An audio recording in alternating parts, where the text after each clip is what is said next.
O barulho do motor do meu carro era como uma unha arranhando um quadro negro no fundo da minha mente.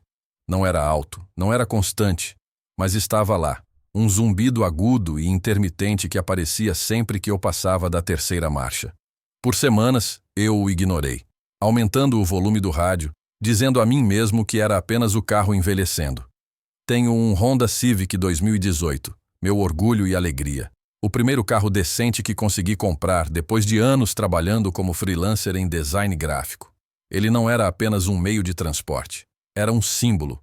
Um símbolo de que eu, Lucas, um garoto de família simples que se sustentava desde os 19 anos, tinha finalmente conseguido alguma estabilidade. Mas o barulho persistia e com ele a luz de verificar motor decidiu se juntar à festa, piscando no meu painel com uma urgência amarela e irritante. Foi então que soube que não podia mais adiar. Eu conhecia um lugar, a Oficina Auto Rápido do Valdir, no bairro vizinho. Tinha uma reputação sólida, ou pelo menos era o que parecia. Valdir, o proprietário, um homem corpulento de uns 50 anos com mãos permanentemente manchadas de graxa e um sorriso que parecia honesto, já tinha resolvido um problema com meus pneus no ano passado. Ele foi rápido, pareceu justo e até me deu um desconto. Eu confiava nele. Um erro que me custaria caro. Deixei o carro lá numa manhã de terça-feira. Dê uma olhada para mim, Valdir, por favor, pedi. É um barulho estranho no motor e a luz do painel acendeu. Ele limpou as mãos em um pano, caminhou ao redor do carro e deu um tapinha no capô. Pode deixar, Lucas. A gente descobre o que é. Te ligo à tarde. A tarde veio e se foi. Nenhuma ligação. No final do dia seguinte, eu liguei.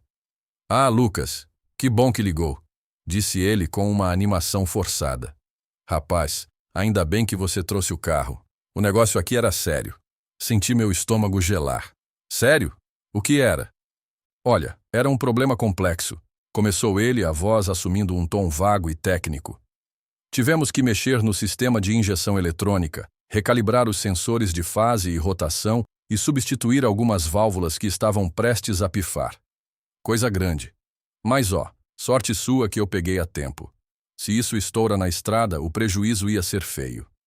Eu, que entendo tanto de mecânica quanto de física nuclear, apenas ouvia, tentando parecer inteligente. Entendi. E quanto vai ficar, Valdir?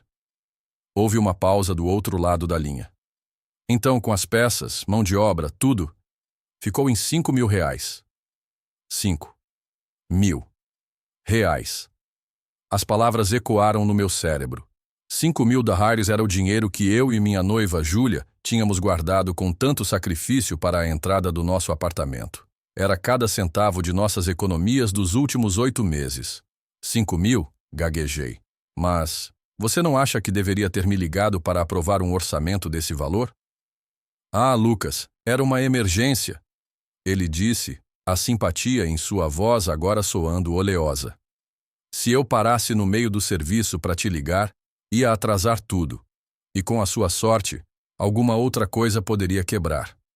Fiz para te ajudar, meu amigo. Pode vir buscar, o carro tá novo, uma bala. Desliguei o telefone sentindo um gosto amargo na boca. Algo não parecia certo, mas o que eu poderia fazer? Ele já tinha feito o serviço. No dia seguinte, fui buscar o carro.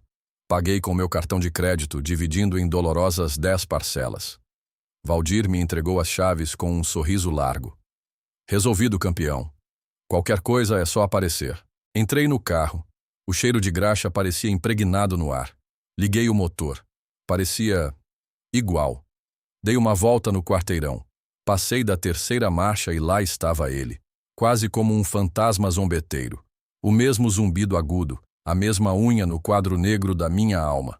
A luz de verificar motor, por enquanto, permanecia apagada. Uma pequena vitória em um mar de derrota. Voltei para casa sentindo-me um completo idiota. Eu havia sido enganado. Eu sabia disso no fundo do meu coração, mas não tinha como provar. Ele era o especialista. Eu era o cliente leigo. Era a minha palavra contra a dele. E a dele vinha com uma nota fiscal de 5.000 reais. Naquela noite, mal consegui olhar para a Júlia. Ela sabia que eu estava chateado, mas pensava que era apenas pelo dinheiro. Amor, a gente recupera. dizia ela, acariciando meu cabelo. O importante é que o carro está consertado e seguro. Eu apenas assentia, o peso da mentira e da minha própria estupidez me esmagando. A raiva que eu sentia era fria e impotente. Eu repassava a conversa com Valdir na minha cabeça, seu tom paternalista, suas explicações vagas. Ele me viu chegando. Ele viu um jovem que não entendia de carros, que dependia da honestidade dele e decidiu tirar proveito. Ele não roubou apenas meu dinheiro.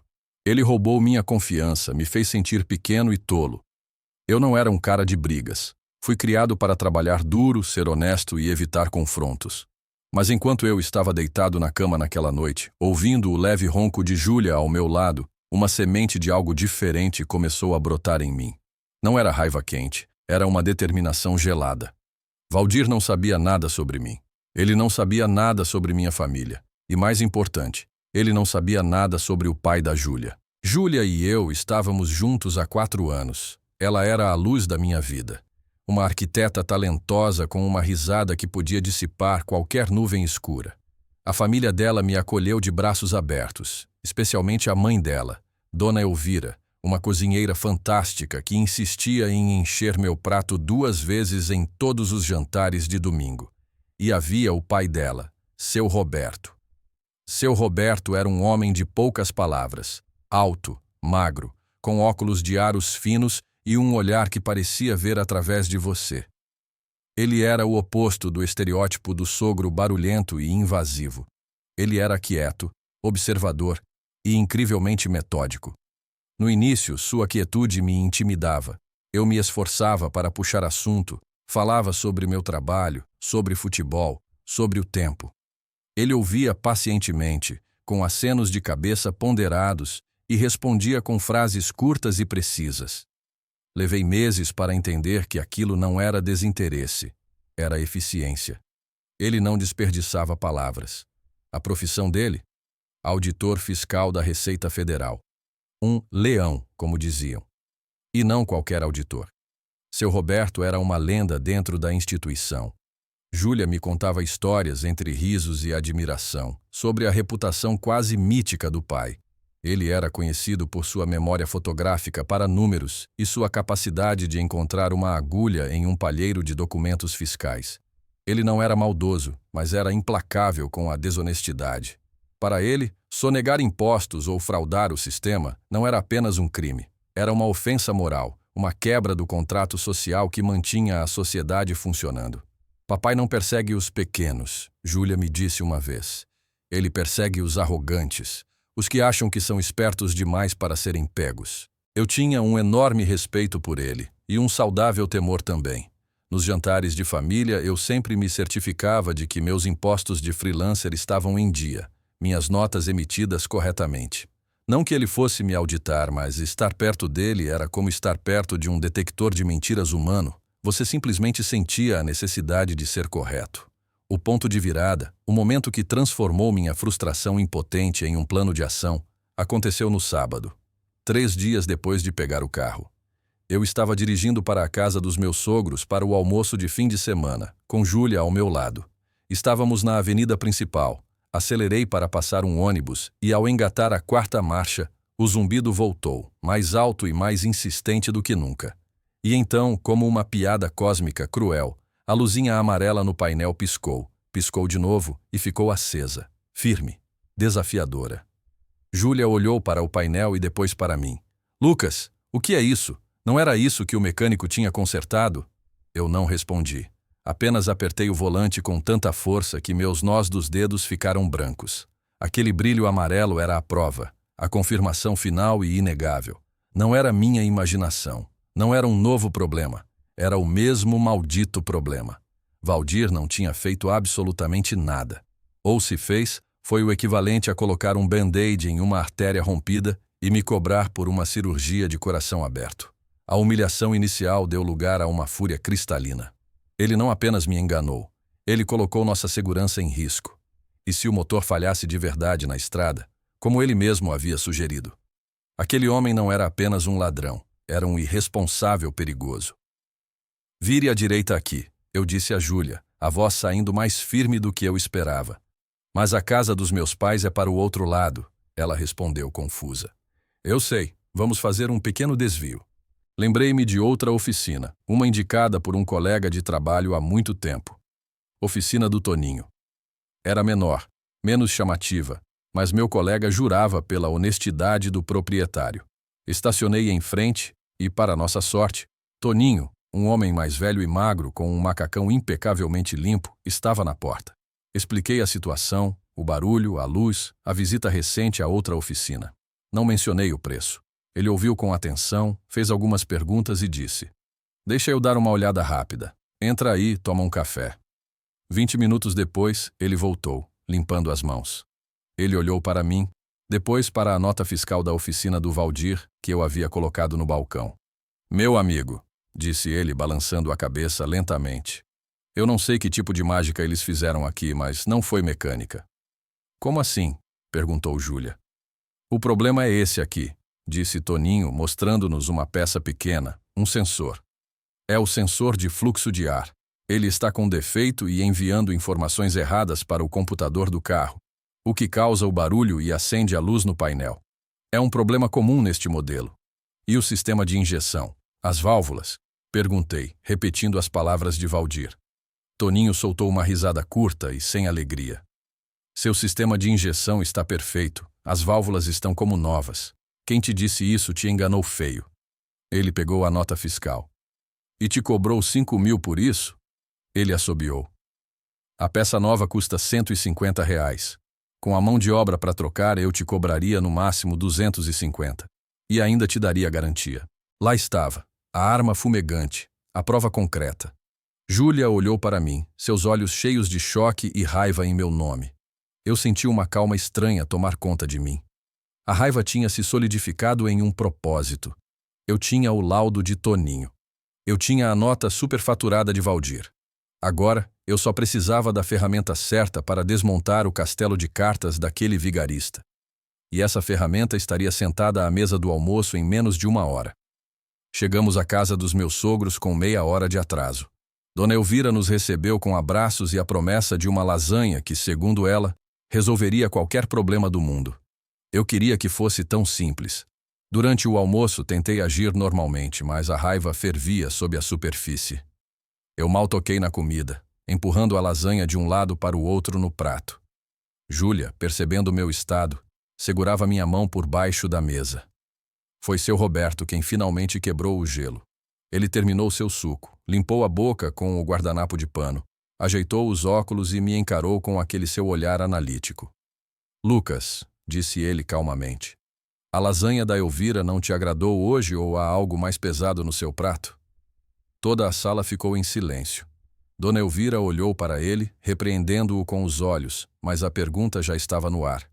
Respirei fundo. Era agora ou nunca. Na verdade, seu Roberto, assim comecei, e a história toda jorrou de mim.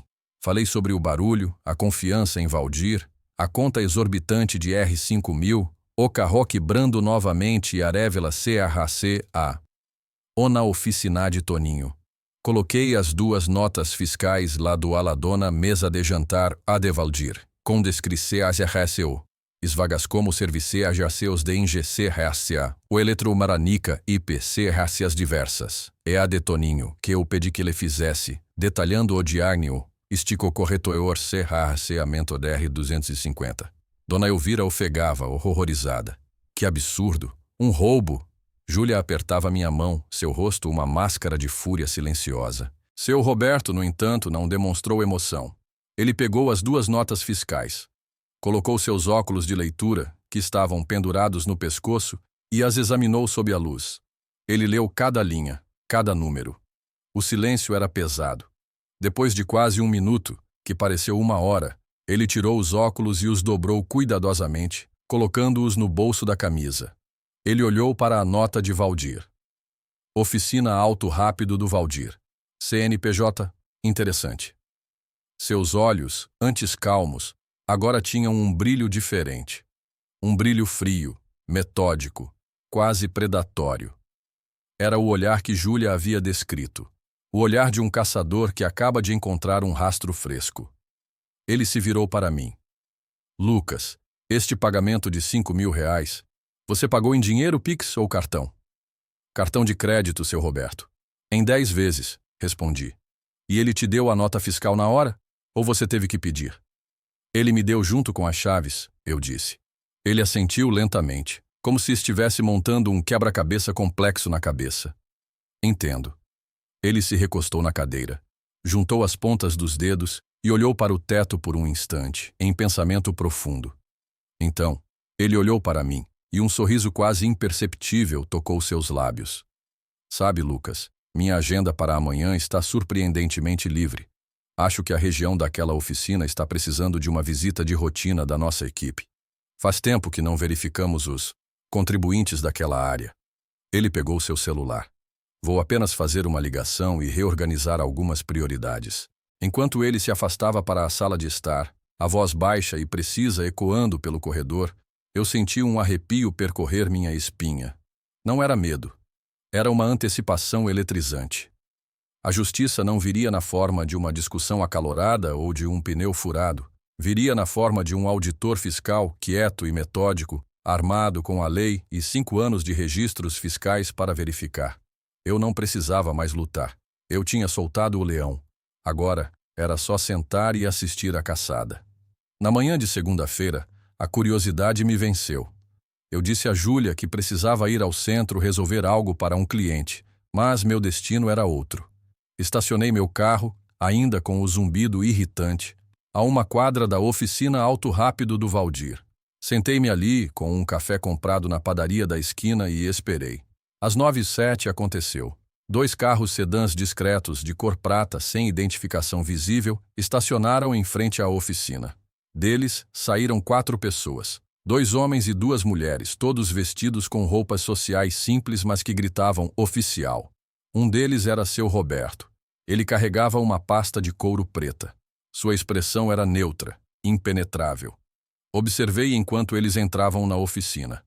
Valdir estava na frente, rindo com um cliente. Sua risada morreu na garganta quando viu o grupo se aproximar. Mesmo à distância, pude ver a cor sumir de seu rosto. Ele gesticulou, apontou. Seu corpo inteiro exalava pânico. Um dos auditores colocou uma pequena placa na porta que dizia: fechado para balanço. O cliente que estava lá foi educadamente convidado a se retirar. Eu não podia ouvir a conversa, mas não precisava. Eu podia imaginar. Seu Roberto, mais tarde, naquela noite, me contaria os detalhes com uma satisfação contida. Ele não chegou mencionando meu carro ou a nota de R$ 5.000. A abordagem foi elegantemente burocrática. Bom dia, senhor Valdir, disse seu Roberto, apresentando sua identificação. Meu nome é Roberto Anhaia, sou auditor fiscal da Receita Federal. Esta é minha equipe. Viemos realizar uma fiscalização de rotina em sua empresa. O pânico de Valdir, segundo seu Roberto, era quase palpável. Fiscalização? Mas por quê? Está tudo em ordem. Temos certeza que sim, respondeu seu Roberto com uma calma glacial. Para começarmos, gostaríamos de ter acesso a todos os seus livros contábeis, notas fiscais de entrada e saída, registros de funcionários e comprovantes de pagamentos dos últimos 5 anos, por favor. 5 anos. A sentença que faz qualquer empresário desonesto suar frio. O escritório de Valdir, um cubículo bagunçado nos fundos da oficina, transformou-se no quartel-general da operação. Caixas de papel foram trazidas dos carros, laptops foram abertos. A equipe de seu Roberto começou a trabalhar com uma eficiência silenciosa e aterrorizante. Cada nota era examinada. Cada compra de peça cruzada com a nota de venda. Cada pagamento comparado com o registro bancário. E as irregularidades começaram a aparecer como cogumelos depois da chuva. Vendas em dinheiro sem nota fiscal. Peças compradas de fornecedores duvidosos, sem procedência, provavelmente roubadas. 2 funcionários trabalhando sem registro em carteira. Declarações de imposto de renda que não batiam com a movimentação financeira. Era um desastre contábil. Eu fiquei no meu carro por quase 2 horas, apenas observando a movimentação silenciosa. Às vezes eu via Valdir na porta, falando ao telefone, gesticulando freneticamente. Ele parecia ter envelhecido 10 anos em 2 horas. Por volta do meio-dia, seu Roberto me ligou. Lucas, onde você está? Estou aqui perto, vendo o circo pegar fogo, admiti. Ele soltou uma rara risada baixa. Pode ir almoçar em paz. Isso vai levar o dia todo. Talvez mais. E então ele acrescentou com um tom carregado de ironia. É impressionante a quantidade de serviços diversos que esta oficina presta. A criatividade do contribuinte brasileiro é algo a ser estudado. A tarde se arrastou. A noite caiu. Às 7 horas da noite vi a equipe finalmente sair da oficina. Carregavam várias caixas de documentos. Valdir os acompanhou até a porta, parecendo um homem derrotado, um fantasma em sua própria oficina. O clímax não foi um grito, mas o som silencioso de uma caneta assinando um auto de infração. Seu Roberto me contou que, antes de sair, ele se sentou com Valdir e apresentou o relatório preliminar. As multas por sonegação fiscal, irregularidades trabalhistas e falta de documentação já passavam de 6 dígitos. Era uma quantia que provavelmente afundaria a oficina para sempre. Valdir, desesperado, tentou argumentar. Mas eu sou um homem trabalhador. Eu cometo erros. Todo mundo comete. Seu Roberto apenas o olhou por cima dos óculos. A lei não se importa com seus erros, Sr. Valdir. Ela se importa com suas obrigações. E então, enquanto se levantava para ir embora, ele deu o golpe de misericórdia. Ele se virou na porta como se tivesse acabado de se lembrar de um detalhe sem importância. A propósito, Sr. Valdir, meu genro, Lucas, ele me disse que ficou muito satisfeito com o concerto no Civic dele. R$ 5.000, não foi? Um trabalho de primeira. É uma pena que, com toda essa papelada, não conseguimos encontrar a nota fiscal referente a essa transação específica. Uma falha de memória, talvez. Tenha uma boa noite. Com isso, ele fechou a porta, deixando Valdir sozinho no meio do caos de sua própria criação, afogado não em graxa, mas em uma montanha de multas e consequências. A justiça poética, eu aprendi naquele dia, não faz barulho. Ela é silenciosa, metódica e absolutamente devastadora. O rescaldo da visita de seu Roberto foi rápido e brutal. Na mesma noite recebi um pix de Valdir. 5.000 reais, sem nenhuma mensagem, apenas a transferência. Em seguida, uma mensagem de texto desesperada. Lucas, pelo amor de Deus, me liga. Foi um mal-entendido. Eu te devolvi o dinheiro. Diz pro seu sogro parar. Eu não respondi. Apenas encaminhei a mensagem para Júlia, que respondeu com um emoji de risada e um de leão. O leão havia sido solto e ele não pararia só porque a presa se rendeu. Já era tarde demais. O processo de auditoria, uma vez iniciado, segue seu curso legal, independentemente da vontade das partes. O mal-entendido, de Valdir, havia aberto uma caixa de Pandora de irregularidades que não podia mais ser fechada. 2 semanas depois, passei em frente à oficina.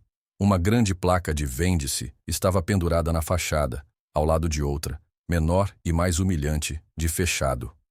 Ouvi pelos vizinhos que Valdir estava vendendo tudo, o maquinário, o ponto, o que quer que pudesse para tentar pagar a primeira parcela das multas da Receita. Ele havia sido engolido pelo sistema que tentou enganar.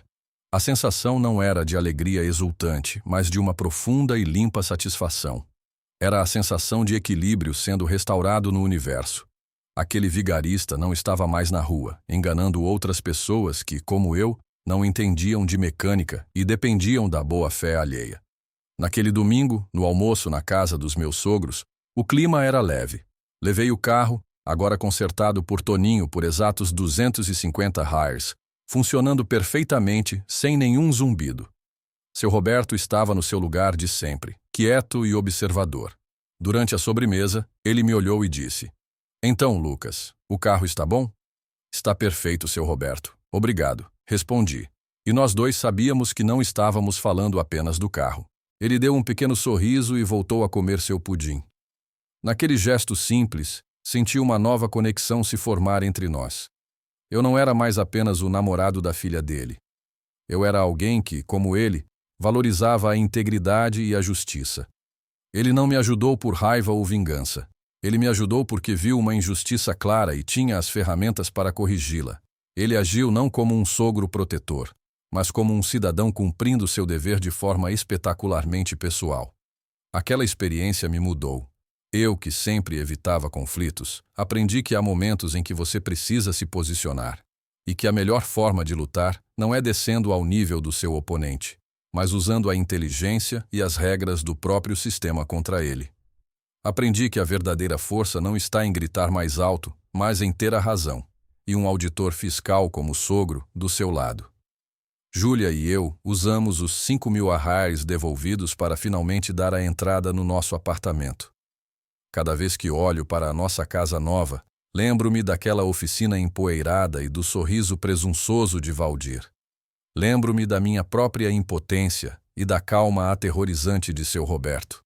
Lembro que a justiça pode demorar, pode vir de formas inesperadas, mas para aqueles que subestimam a inteligência e a integridade dos outros, ela eventualmente chega. E quando chega, a conta é sempre mais alta do que eles esperavam. E agora, eu quero perguntar a vocês: o que vocês teriam feito no meu lugar? Teriam aceitado o prejuízo ou procurado justiça de outra forma? Vocês acham que a atitude do meu sogro foi correta ou foi um exagero? Deixem suas opiniões aqui nos comentários. Quero muito saber o que vocês pensam. Se você gostou desta história de justiça poética, por favor, clique no botão curtir para me ajudar a trazer mais conteúdo como este. E não se esqueça de se inscrever no canal, assim você não perde nenhuma história emocionante que postamos diariamente por aqui. Deixe também sua nota de 1 a 10 para esta história nos comentários, seu feedback é muito importante para mim e me ajuda a saber que tipo de vídeo vocês mais gostam. Obrigado por assistir e por fazer parte da nossa comunidade. Dê uma olhada no vídeo que está aparecendo na tela agora, tenho certeza que você vai gostar. Até breve. M.